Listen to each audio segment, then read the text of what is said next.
So I've already made it clear what I believe Bitcoin is going to do over the course of the rest of this year. We're seeing a potential rally up to $39,000 to $41,000 with a good bit of sideways accumulation, correction, and consolidation following the major rally that we saw earlier on in November. And we've had many reasons for that, most of them technical, some of them fundamental. But in today's episode, I'm going to explain why a recent movement in the United States stock market could lead to that aforementioned rally up to $39,000 to $41,000. Let's go ahead and jump straight on into that. I've been doing technical analysis on the cryptocurrency markets almost every single day for 6 years, and in that time I've noticed a lot of different correlations, a lot of different patterns that have predictive power for the future, and one of those is the S&P 500. The United States S&P 500 is the largest index in the United States, and it tracks very closely with the Dow Jones. And it is an index with 500 of the top companies in the United States market that are involved in the S&P 500 based on their market capitalization. The top 500 largest companies by market capitalization. The S&P 500, whenever it's hitting all-time highs or moving back to all-time highs, it almost always means that Bitcoin's going to be in a rally. And right now, Bitcoin is in prime position to potentially go into one more rally, as we talked about before, all the way up to $39,000 to $41,000. Now, let's back up. Where's $39,000 to $41,000 coming from? Well, if you draw a Fibonacci retracement from all-time high all the way down to the 15,500 level, that being the level that we set as the bear market bottom back in November of last year, then you get the 0.618 to the 0.65% level. That zone is called the Fibonacci Golden Pocket, and the Golden Pocket is almost always rallied back to during a recovery back to a previous important high. During 2018's bear market, we saw this level be rallied to many times on the corrective bounces that happened during the bear market. And we've also seen this show up many other times in many other markets as well. That zone on Bitcoin sits between 0.618 and 0.65, and it sits between $39,000 and $41,000. We have not quite hit that yet. Our local high right now, set yesterday at 4:54 in the afternoon Eastern, was $38,454. So Bitcoin is very close to that level, that zone, but it's not quite there yet. Right now, Bitcoin is rejecting from 38,450 and has rallied down to about 37.7. In our analysis this morning, we predicted upwards of another $1,000 drop. If you haven't seen that video, go back and watch it. That's Coffee and Crypto this morning. We talked about how one bottom is 37,300. Another bottom below that to be looking out for is 36.7. Those are the two levels we're looking for as bottoms. If you're only looking at CoinMarketCap and you're not looking at the charts, then you can pay attention for those two levels to be hit. Because if we do, and if we bounce because of what we're about to talk about with the SPY, we could be about to see that fateful rally up to $39,000 to $41,000 before the rest of that consolidation would kick in as we move towards year's end. Now, on to the S&P 500. Why is it so important? Well, the S&P 500, again, is kind of a descendant of the Dow Jones Industrial Average created in the late 1890s by Mr. Dow himself.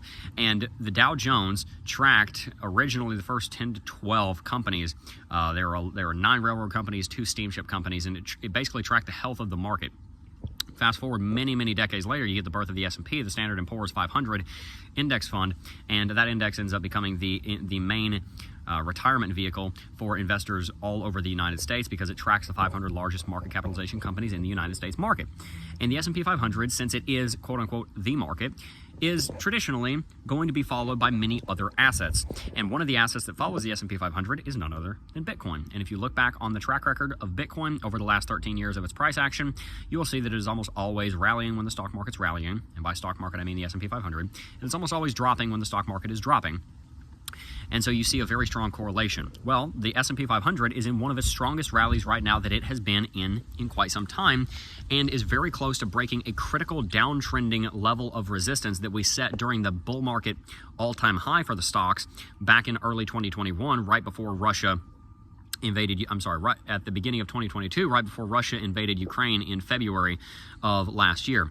We set that all-time high around 460 odd points on the S&P 500, and we are very close to getting back to that level again. If we're able to break this downtrend that we poked above just yesterday, if we break above that level, then that will also likely send breakout pressure in the direction of Bitcoin. So again, a little more clearly, there's a downtrend on the S&P 500. We are currently in the process of attempting a major breakthrough of that downtrend. And if that downtrend does actually get broken, then that same bullish pressure would likely go towards Bitcoin, and you would likely see Bitcoin breaking above its current resistance. Well, its current resistance we just set yesterday at 454.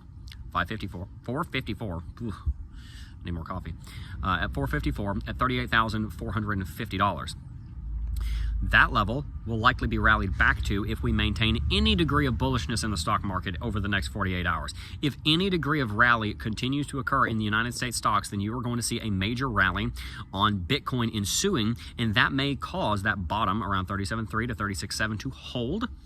But to be honest with you, if you see a large rally in the stock market, as you've seen in the last several weeks, but that continues, you're likely going to see a continuation of the rally on Bitcoin itself, and that could lead to a break of 38.5 aggressively and cause Bitcoin to rally $1,000 to $2,000 into the $39,000 to $41,000 pocket. Now, our general prediction for the end of the year, with 39 to 41 being a possibility, but in general, $30,000 to $40,000 range being where Bitcoin is going to trade, probably more like 35 to 40, but let's be conservative. That being the range that we're going to trade in, this does give us a larger likelihood, now that we've had this breakout on the S&P 500, that we will go through with that potentiality of rallying up to 39 to 41,000. So what does this mean for you, the trader and the investor? Starting with the trader, if we break above 38,454, which is our current resistance set at 454 yesterday, then you will be obviously looking for a long trade. You want to look for confirmation in your different technical indicators. You want to look for confirmation in the price. You want to look for exuberance. You want to watch for order books being flushed out, because we've tested this 38,450 odd region 3 times now. The 4th time will probably be the break. But you want to be looking for volume and all kinds of other confirmations of an actual major green lightsaber that would send us up to 39 to 41. But there's absolutely a trade there, and if you're skilled enough and wise enough to know how to use it, then leverage is an option. Please be very careful with leverage, though, guys. While I do mention it from time to time, it is a very dangerous thing because it is a very powerful thing. So if you're going to use it, be careful. But there is the possibility to make some money with it, and this is a trade that very well may be coming up in the next couple of days. Again, it's a break above 38,450, call it 38.5. After you get above like 38,650, I'd say you're about $200 above that. You're probably confirming a breakout. That's where I'd probably put an entry, about $200 above the current price. For the investors, I want you to keep something in mind. There are massive money players getting involved in the cryptocurrency space right now, and they have the vested interest in keeping this price as low as possible for the next several months.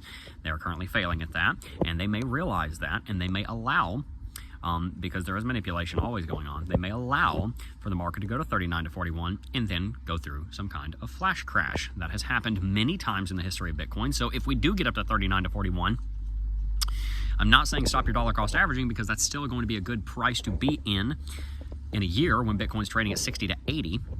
But if you're looking to put a lump sum into Bitcoin and you're an investor, don't FOMO in and buy the top at 39 to 41, because you will have to wait probably at least 3 months to see any kind of return on that, and in the short run you will be in a loss. Instead, if you're an investor, maintain your dollar cost averaging. Again, this is all opinion. This is simply a recommendation. This is not specific financial advice. I'm not a financial advisor, etc.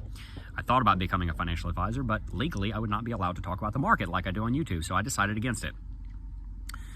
Instead, consider that the major players behind the scenes might be okay with it going to 39 to 41 and then allowing for a flash crash to happen back down into the mid-30s, where you might get a better deal than you would get even if you bought right now. Continue your dollar cost averaging. That shouldn't be impacted by the events of the market unless we're exiting a bull market. But if you got a lump sum, you might want to wait a little bit before getting on into Bitcoin. I wouldn't say the same thing for Cardano or Ethereum. Those prices are not as inflated as Bitcoin is right now, but specifically on Bitcoin, you might wait just a little while before you jump on into investing more into Bitcoin. Listen, guys, there is so much interest in the Cryptocurrency Technical Analysis Academy from all the TA we've been doing lately that I decided to extend the Cyber 2023 coupon code one more time. CT2A is right now 20% off through the rest of today. And I said on stream, I will not be extending this sale again. Tonight at midnight, that sale will be ending, period, full stop. And I will not be changing that. So if you want to get into CT2A for 20% off right now, use coupon code CYBER2023 to get access to the Cryptocurrency Technical Analysis Academy, CT2A, and sign up today so you can learn everything you need to know about technical analysis so that you can be prepared for these market movements and trade and invest in them profitably. You won't be seeing another 20% off coupon code for a while, so jump on in while the time is right. Peace.